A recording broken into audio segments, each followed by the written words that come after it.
Assalamualaikum warahmatullahi wabarakatuh. Selamat pagi anak-anak. Bagaimana kabar kalian hari ini?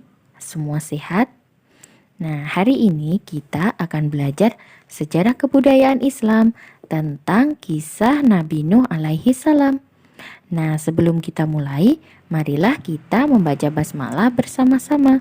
Bismillahirrahmanirrahim. Nah, selanjutnya anak-anak simak baik-baik kisah Nabi Nuh berikut ini ya. Kisah Nabi Nuh alaihi salam. Setelah Nabi Idris alaihi salam wafat, sedikit demi sedikit iman masyarakat mulai menipis.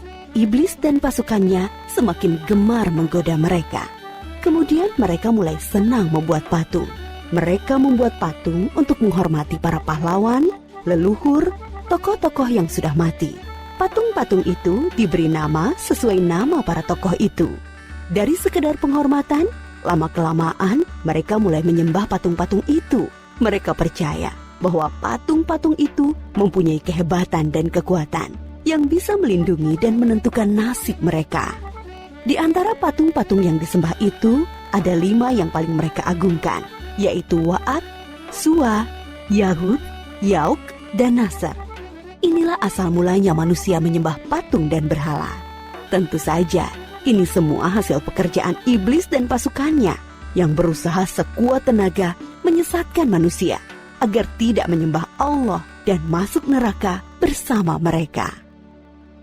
Allah tidak membiarkan manusia tersesat semuanya tanpa petunjuk. Maka Allah memilih Nuh alaihi salam untuk mengingatkan kaumnya agar mereka meninggalkan penyembahan dan berhala dan kembali menyembah Allah Subhanahu wa ta'ala. Siapakah Nuh alaihi salam? Nuh adalah cucu dari Nabi Idris. Fisiknya kuat, terbukti dari umurnya yang sangat panjang, sekitar 1000 tahun. Hatinya mulia dan sabar luar biasa. Pikirannya juga sangat cerdas, rendah hati, soleh, dan taat kepada Allah. Nabi Nuh adalah Rasul Allah Subhanahu wa ta'ala yang pertama. Sebelumnya, Allah hanya mengangkat nabi-nabi saja. Mulailah Nabi Nuh berdakwah kepada kaumnya. Nabi Nuh mengajak mereka untuk memohon ampun atas dosa-dosa mereka dan kembali menyembah Allah agar tidak terkena azab dari Allah. Sangat tekun Nabi Nuh mengajak kaumnya dengan berbagai cara, dengan terang-terangan di hadapan banyak orang, dengan diam-diam mendatangi seorang demi seorang, berulang-ulang, siang dan malam, selama kurang lebih 950 tahun lamanya. Tetapi sedikit sekali yang mengikuti seruan Nabi Nuh.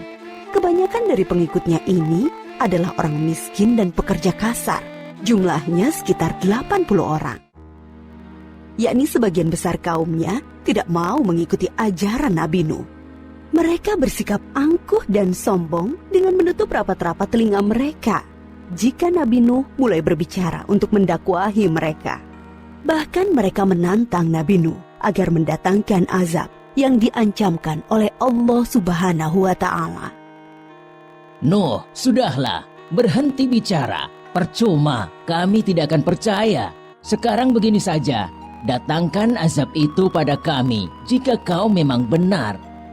Kami yakin tidak akan ada azab yang menimpa kami karena kelakuan kami. Kau hanya berdusta. Nabi Nuh mengadu kepada Allah tentang pembangkangan kaumnya yang terlaluan. Allah berfirman bahwa memang pengikut Nabi Nuh tidak akan bertambah. Hanya 80 orang itu saja. Selebihnya mereka semua tidak akan beriman karena mereka sudah sangat sesat. Setelah jelas ketetapan Allah bahwa orang-orang itu tidak akan beriman, maka Nabi Nuh memohon kepada Allah.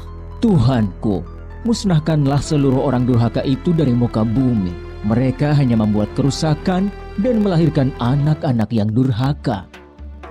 Kemudian Allah memerintahkan Nabi Nuh untuk membuat kapal yang besar. Pada masa itu ilmu perkapalan belum berkembang dengan baik. Allah mengajarkan ilmu itu kepada Nabi Nuh. Maka Nabi Nuh bersama pengikutnya membuat kapal besar terbuat dari kayu. Kayu itu didapati dari pohon-pohon di hutan di sekitar mereka. Ejekan kaum Nabi Nuh semakin menjadi-jadi Melihat pembuatan kapal itu terasa aneh bagi mereka, apalagi mereka tinggal jauh dari laut. Lihatlah, Terbukti bahwa Nuh gila apa itu? Bikin kapal ya? untuk berlayar di hutan. Nabi Nuh dan pengikutnya bersabar dan tetap tekun menyelesaikan kapal itu. Akhirnya kapal besar itu selesai. Inilah kapal besar pertama yang dibuat oleh manusia.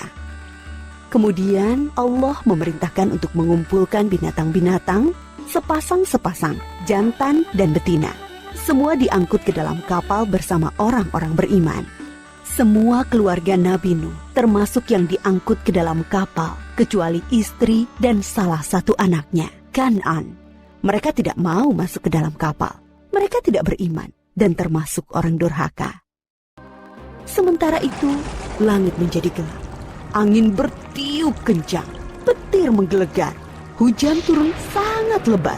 Dari dalam tanah memancar air yang semakin deras.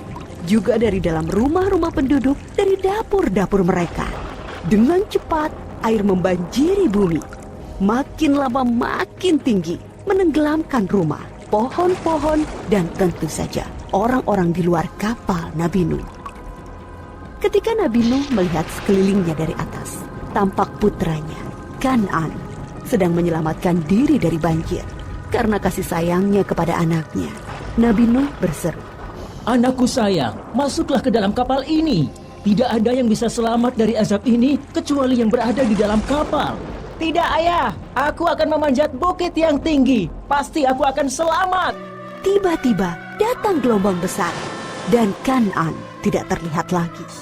Dia termasuk yang dibinasakan. Nabi Nuh sangat sedih, tetapi beliau menerima keputusan Allah.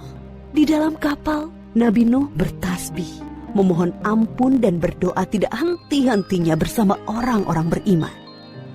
Setelah beberapa hari, Allah memerintahkan bumi untuk menelan banjir itu. Hujan berhenti, air pun surut masuk ke dalam tanah. Kapal pun berlabuh di daratan lagi. Orang-orang beriman keluar dari kapal dengan tetap bertasbih. Syukur yang tiada terkira. Mereka memulai hidup baru tanpa gangguan orang-orang kafir yang sudah tenggelam. Dibinasakan Allah karena kesesatan mereka. Kisah Nabi Nuh memberikan kita pelajaran bahwa durhaka kepada Allah dan tidak patuh kepada Rasul utusannya membuat manusia ditimpa azab di dunia ini maupun di akhirat. Nah, anak-anak, bagaimana perasaan kalian setelah menyimak kisah Nabi Nuh alaihi salam? Menarik ya? Nah, untuk hari ini Ustazah cukupkan dulu ya. Kita sambung lagi di minggu depan. Jangan lupa sholat 5 waktu, mengaji, belajar, dan membantu orang tua. Ustazah akhiri, wassalamualaikum warahmatullahi wabarakatuh.